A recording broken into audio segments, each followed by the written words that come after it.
Merci beaucoup. Donc on est très content d'être là aujourd'hui. Fabrice, tu peux te présenter peut-être pour commencer. Donc Fabrice Briançon, président de Just Amazing, une agence de design digital et de contenu. Et donc Charlotte Lestage, je suis consultante chez Sprinklr. En quelques mots, Sprinklr, c'est une plateforme de gestion de l'expérience client, notamment sur les réseaux sociaux. Et notre objectif, c'est d'aider nos clients à remettre leurs consommateurs au centre de leur stratégie. Donc effectivement, on était là il y a un an. On revient pour la deuxième édition de cette étude sur le secteur du retail. Donc, on va vous présenter un peu les évolutions qu'on a vues entre 2015 et 2016. Notre idée, notre analyse porte sur 62 marques. Donc, on a exclu les marques de la mode. 62 retailers aux États-Unis, donc Walmart, Nordstrom par exemple, et en France, avec des marques comme Sephora, Galeries Lafayette, Auchan, Castorama. Et donc, on a étudié l'activité de ces 62 marques sur leurs comptes sociaux, donc Facebook, Twitter, Instagram, YouTube et Google+. Et on a comparé, du coup, la France et les États-Unis. Et le premier constat que l'on fait autour de l'audience, c'est que le nombre de followers de ces marques françaises, de ces distributeurs français, a beaucoup progressé. On remarque 30% d'évolution du nombre de followers pour arriver à 25 millions de followers sur les marques qu'on a identifiées. Les États-Unis restent loin devant avec 275 millions de followers, mais donc cette progression est déjà intéressante. Le deuxième constat, c'est autour du nombre d'engagements. Donc quand on parle d'engagement, ce sont les retweets, les likes, les commentaires. Et ces engagements explosent en France. Donc vous voyez que par exemple, si on prend Instagram, il y a 11 fois plus d'engagement sur les comptes sociaux des distributeurs français en 2016 par rapport à 2015. Et Facebook, c'est 3 fois plus d'engagement. Donc l'évolution est aussi importante aux États-Unis, mais vous voyez qu'en France, on peut presque dire qu'on rattrape notre retard. Alors aujourd'hui, vous allez entendre parler de beaucoup de technologies. Nous, on va vous parler plutôt de sensibilité et d'émotion. Il n'y a pas d'engagement sans émotion. Et c'est très compliqué, en fait, quand on fait ça au quotidien. Montrer vos produits, c'est bien. Mais connecter vos produits à la vie des gens, c'est encore mieux. On va voir quelques exemples. Déjà, vous avez vu l'impact d'Instagram. Instagram, c'est le nouveau magazine quelque part aujourd'hui. On va voir qu'il a des moments de consommation qui n'ont rien à voir avec Facebook. Ça, c'est un exemple de Target, qui est un des meilleurs au monde sur le sujet. Effectivement, comment je croise l'amitié entre deux personnes et un bracelet et comment ça génère 11 000 likes. Autre exemple, Lidl qui fait des progrès colossaux en France, on ne l'attendait pas, c'est un visuel produit simple, mais regardez la qualité du visuel, forcément ça génère des choses. D'accord ? Quand on regarde la répartition des engagements, les choses ont changé. Donc Facebook est toujours dominant en France, hein, avec 74% l'année dernière et 56% des engagements. Mais on voit qu'Instagram double la part, alors qu'aux États-Unis, on l'avait déjà vu l'année dernière, mais c'est encore plus le cas aujourd'hui, c'est 62% des engagements. Et il y a certains grands magasins américains qui ne travaillent que sur Snapchat et Instagram. Hier, Facebook n'est quasiment plus considéré et n'est pas le sujet. Notez que Twitter en France reste quand même important en engagement. On verra, il travaille beaucoup sur la relation client, particulièrement en France. Il est beaucoup utilisé par les consommateurs et par les marques qui travaillent plutôt bien sur le sujet. Alors on a sorti les tops, c'est intéressant les tops. Le top américain, Sephora, forcément en tête, mais on verra que Sephora est en tête en France et aux USA, parce que tous les distributeurs ne sont pas égaux sur Instagram. Quand vous vendez du style, du maquillage, de la beauté, de la mode, du luxe, forcément, vous avez une armée de choses visuelles autour de vous. Il est beaucoup plus facile d'engager la conversation. Mais regardez le travail de Whole Foods quand même, qui ne se consacre qu'à la cuisine, qui arrive à se hisser à des niveaux incroyables avec des visuels de grande qualité. Et Target, qui a toujours été bon dans le style, qui est forcément extrêmement à l'aise sur le sujet aujourd'hui. À noter aussi que le paid devient fondamental. On arrive à le discerner, nous, maintenant, en engagement. C'est 60% des engagements. Donc, il ne faut plus imaginer de l'Instagram sans paid aujourd'hui, comme vous le faites déjà sur Facebook. En France, le top, Sephora au même niveau, mais on voit que des enseignes comme Monoprix, comme Carrefour arrivent à se hisser, même Leroy Merlin à des niveaux assez intéressants. Là aussi, nos 3 grands magasins, effectivement, bataillent et progressent chaque jour un peu plus sur le sujet. En France, on est déjà à 32% de paid quand même sur les engagements. Donc on va dire le pays s'accélère et il se passe des choses intéressantes. Alors, ce qui va être intéressant, c'est de regarder un peu dans le détail quels sont les postes qui fonctionnent le mieux, ceux qui ont suscité le plus d'engagement. Et donc, ce qu'on a identifié, d'abord, ce qui fonctionne, c'est l'inspiration. Effectivement, les internautes vont sur les réseaux sociaux pour chercher de l'inspiration. Donc, comment vous, marque, vous pouvez inspirer vos consommateurs. Et Whole Foods a une position intéressante. Donc, c'est un distributeur américain qui vend tout un tas de produits, mais a l'habitude de communiquer surtout sur les produits alimentaires pour donner des idées de recettes, des idées de mise en scène. ce burger décalé à l'avocat est amusant, mais c'est aussi un bon choix parce que l'avocat, c'est un légume photogénique, c'est un légume qui est bon pour la santé, donc ils arrivent à en faire quelque chose d'assez sympa. Ils ont quand même 16 000 likes, donc ça veut dire qu'ils ont bien senti cette publication. Un autre exemple.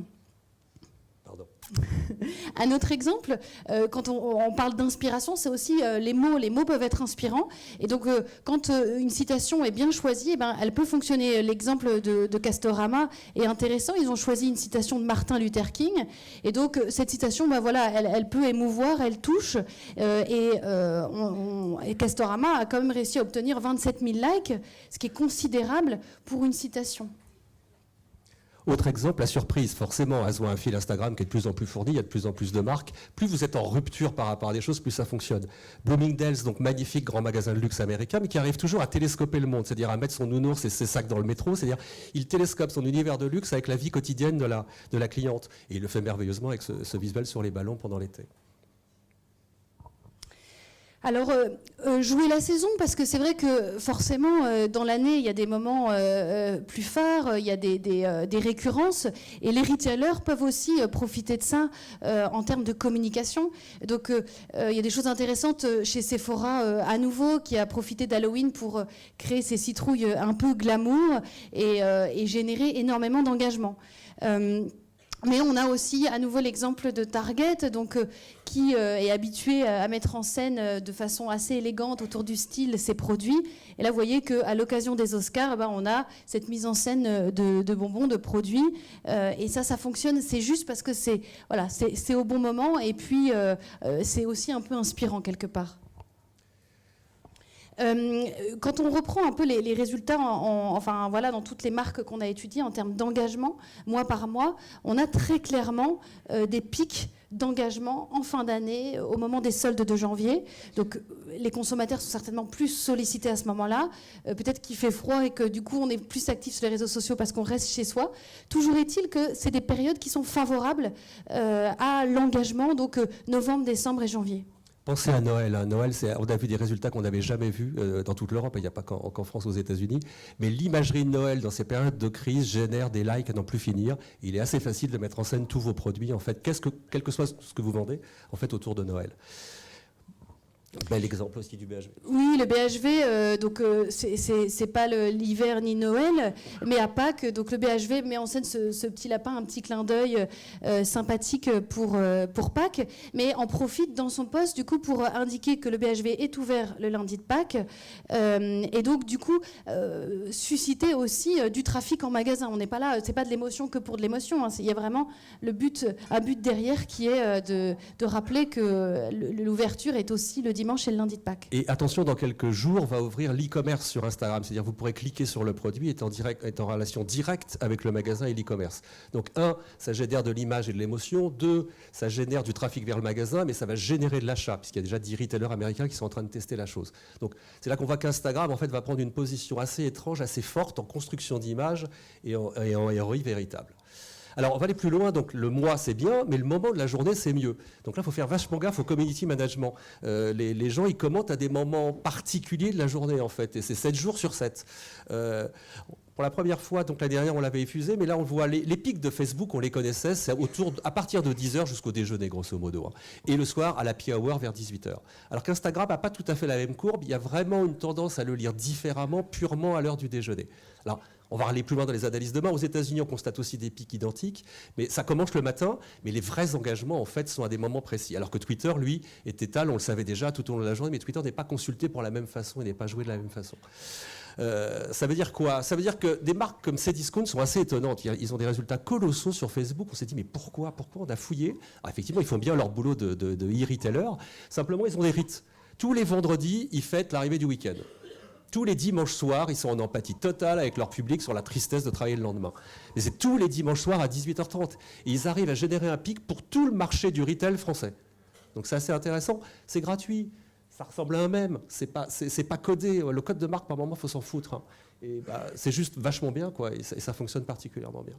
Alors, Ça, c'est le sujet numéro 1. Le sujet numéro 2, c'est que les clients vous parlent sur les réseaux sociaux et notamment sur Twitter. Alors, il y a Messenger en parallèle qui arrive, mais il va falloir répondre. Alors, juste avant, Ikea aussi très intéressant. Tous les dimanches matins, comme par hasard, à l'heure du petit déjeuner, on a des suggestions de déco, comme par hasard. Magasin ouvert le dimanche, maintenant tous les dimanches. Donc là aussi, le choix d'IKEA de poste, c'est pour ça qu'on regarde à quelle heure sont postées les choses. Donc c'est très intéressant d'un point de vue stratégique.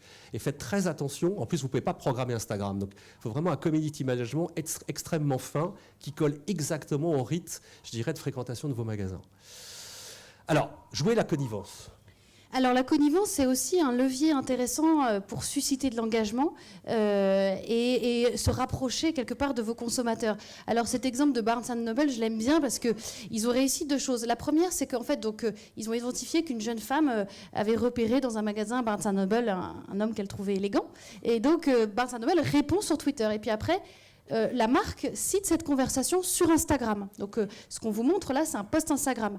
Et en fait, les commentaires sont impressionnants. Les gens sont très amusés, très touchés. Donc, Barnes & Noble est là pour montrer, montre que la marque est là pour créer de l'émotion et est attentionnée pour ses consommateurs.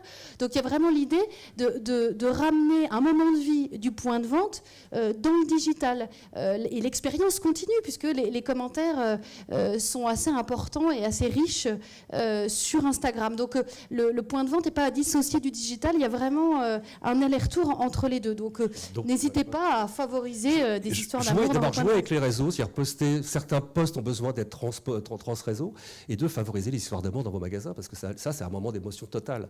Et là, quand ils disent « we here for you », en plus d'un point de vue posture de marque, c'est pas tout à fait inintéressant.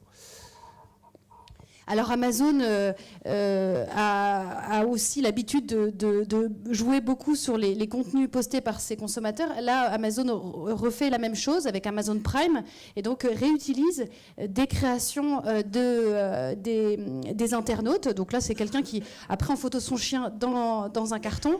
Et donc, c'est facile, ça coûte rien à la marque de réutiliser ça. Ça met en valeur l'utilisateur.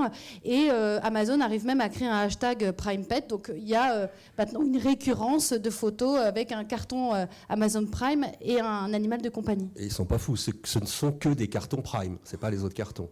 Donc là, il y a des trucs et astuces. Utiliser un chat, un chien, un ours, un carton, un avocat, du café. Enfin, vous avez quelques icônes clés, mais c'est vrai, et un ballon aussi, les ballons d'Instagram sont clés.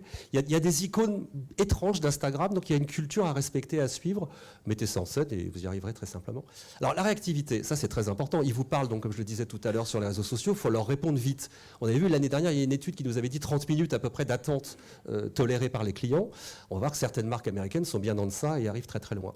Belle réactivité par exemple entre le Bon Marché qui a posté sa belle vitrine de Noël et aussitôt les galeries ont répondu. Ça c'est intéressant aussi. Suivez vos concurrents, jouez avec vos concurrents. Les clients adorent ça. Ça montre une espèce de tolérance, de bienveillance. En fait, ils sont de toute façon clients des deux. Donc ça c'est une façon de jouer qui est assez drôle. Alors, pour la première fois, on va vous publier le top 3 en fait, des retailers sur le temps de réponse en jour ouvré. On est sympathique, on ne fait pas la nuit, on ne fait pas le week-end. En France, on est encore à 3h34, on est toujours en retard. Quand les US sont en moyenne à 1h17, et on voit que c'est assez homogène aux États-Unis, c'est-à-dire que tout le monde a fait un progrès colossal sur le sujet. Le top 3 américain, Nordstrom, un des meilleurs au monde en relation client, même si aujourd'hui le marché est très difficile pour lui, avec 12 minutes, c'est hallucinant 12 minutes, hein. Ça demande une mécanique de guerre assez belle, surtout qu'ils sont ouverts le dimanche, etc. Best Buy, dirigé par un Français, lui aussi, qui a dû se battre pour ne pas disparaître, en fait, qui s'en sort plutôt bien aujourd'hui. Et Amazon, forcément, qui était déjà numéro 1 l'année dernière, avec 24 minutes. Top 3 français, qu'on n'a jamais sorti mais qu'on sort. Amazon numéro 1, mais comme par hasard à 22 minutes en France. Hein, mais un gros boulot de Cdiscount et Carrefour qui bossent déjà magnifiquement avec 57 minutes et 1h17. Le but, c'est de tomber vers les 30 minutes. Ça demande beaucoup d'organisation, mais ça crée une émotion totale chez le client quand vous lui répondez très très vite. Ça, c'est une chose très importante et l'outil benchmarking de Sprinklr le drive très très bien aujourd'hui sur les choses. Donc, vous l'aurez compris, l'émotion va apporter des engagements. Donc, il faut se lâcher. Lâchez-vous. N'ayez pas peur de mettre des émotions comme ça assez fortes. C'est la réactivité, la surprise, ces moments de connivence qui vont susciter de l'engagement et donc susciter du trafic dans vos points de vente et du business. Donc l'étude, vous pouvez la retrouver en intégralité sur le site de Sprinklr, sprinkler.com. Et puis nous, on sera là dans la journée, à la pause, si vous voulez en discuter. Et puis on est aussi sur Twitter. Voilà, merci beaucoup.